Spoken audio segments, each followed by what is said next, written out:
Is it over for these anchors? A longtime hairstylist is suing former Undisputed host Skip Bayless, Fox Sports, and their parent company, Fox Corporation, for unspecified damages. The suit claims Fox executives allowed Bayless to, quote, abuse workers without fear of punishment, including allegedly offering $1.5 million to the accuser if she had sex with him. Just in case you guys are uninformed or not exactly sure what the lawsuit is about, basically one of the hairdressers that were on the network said that Skip Bayless was essentially trying to hit on her and grope her at some point in time. She went to Joy Taylor, and then Joy Taylor pretty much was like, hey, this is how it is in the business. Get used to it. That's pretty much what she said, according to the lawsuit. This is what I'm going to say about the situation, guys. It essentially seems like Skip Bayless can't catch a break. Like before, it was like him and Shannon Sharp, like not getting along. You heard a lot of drama of it. Apparently, he was like mistreating Shannon Sharp. I don't really understand what was happening with the situation because I stopped watching after First Take, so I really don't know what happened to Skip Bayless. I know what happened. But what happened? Shannon Sharp was clapping cheeks with the hairdresser, and Skip Bayless got jealous. That's what I heard, anyways. I'm not even joking. That's what I heard allegedly in the lawsuit. But go ahead. Are you serious? Yeah. Did not know that. Yeah. Would I be surprised this actually happened? No, not at all. I think this is pretty common for that kind of industry. Like, we've heard so many rumors about the entertainment industry at this point. I don't know what to believe. As far as the Joy Taylor situation goes, that's not uncommon either. The fact that there are some women that that's how they go about leveling up. I'm not saying that's all women, but some women do that.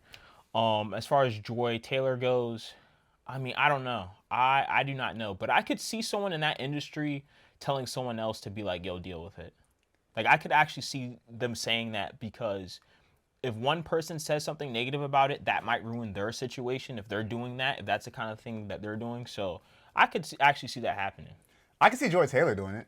And I don't know Joy Taylor, obviously. I'm going to put that out there. I don't know her from a bag of chips. I don't know her from the crack in the concrete. But I will say that just based upon her energy and how she speaks on camera, which may be a personality she puts on, and on her podcast, I've seen a couple of them. I could even imagine her saying that. I can hear her voice saying that. Allegedly. I'm not saying she actually did. Now, as far as Skip Bayless is concerned, I'm be honest with you. If there's one thing that we all know is that he takes his work more serious than he takes his marriage. Oh, yeah, he did say that. He literally told his wife, my work first, you are second. So you think that Skip Bayless is going to sabotage or take the chance of losing his beloved career over a hairdresser? Don't know. I don't know if he would do this. And by the way, she said that he offered her $1.2 million.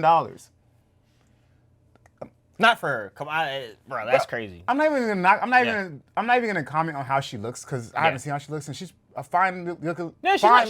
She's not bad looking, but for that much money, it's a lot of money. So it's so outrageous that part of me is like, is this so outrageous that I should believe it, or is it so outrageous that I shouldn't believe it? Because $1.2 million for one night, I guess. That's crazy. It's crazy. I mean, you don't even hear about celebrities doing that for supermodels. That's why, to me, I was like, for her, not saying that she's bad looking, it's just the fact that, like, if people aren't doing it for supermodels, like, they're not going to do it for, like, a regular looking woman. Right. And I know Skip got money like that, but 1.2? Yeah, that sounds egregious. That sounds really high. Yeah, that's pretty high. So that's the only reason why I would say I'm leaning towards not believing it in a Skip situation.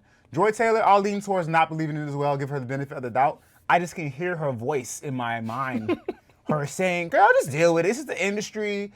They're going to hit on you. Just brush it off. Or you know what you could do? You could use it da-da-da-da-da.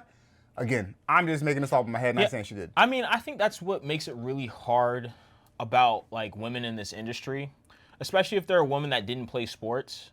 Because essentially, like, let's be honest, a lot of these newscasters, they're going to hire people who are very attractive, right? Of course. So that's why they hire a lot of these attractive women who, I'm talking about the ones that didn't play sports. The ones that played sports obviously are on there for a reason because they played sports. Yeah. But for the women that didn't play sports, obviously they're there to be eye candy. So that lends themselves to that kind of area where people feel comfortable enough to do that because they're like, hey, well, you don't really know anything about sports anyway. Yeesh. Not saying that that's right. I don't agree with it. But I'm just saying that I can see how that situation happens to a lot of women who are in that kind of arena because the people who are there just view them as, like, eye candy. Yeah. Yeah, which is unfortunate because there are some male newscasters, sportscasters, sports journalists who have never played professional, namely Skip Bayless, namely Stephen A. Yeah. No shot at either of them. Just saying that that's just the truth. Yeah. So yeah, and they're not necessarily eye candy, I don't think. Not to me anyway.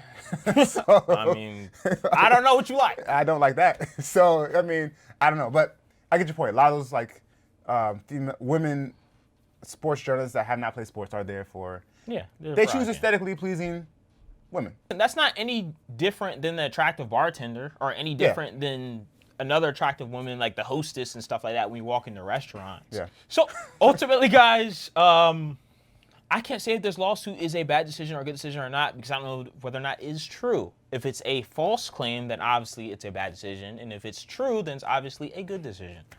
So yeah, ultimately, decision makers, I'm going to say, let me know what you think. Do you think this lawsuit is a good or bad decision?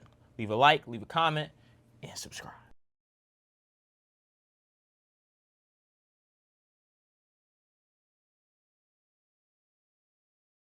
A longtime hairstylist is suing former Undisputed host Skip Bayless, Fox Sports, and their parent company, Fox Corporation, for unspecified damages. The suit claims Fox executives allowed Bayless to, quote, abuse workers without fear of punishment, including allegedly offering $1.5 million to the accuser if she had sex with him.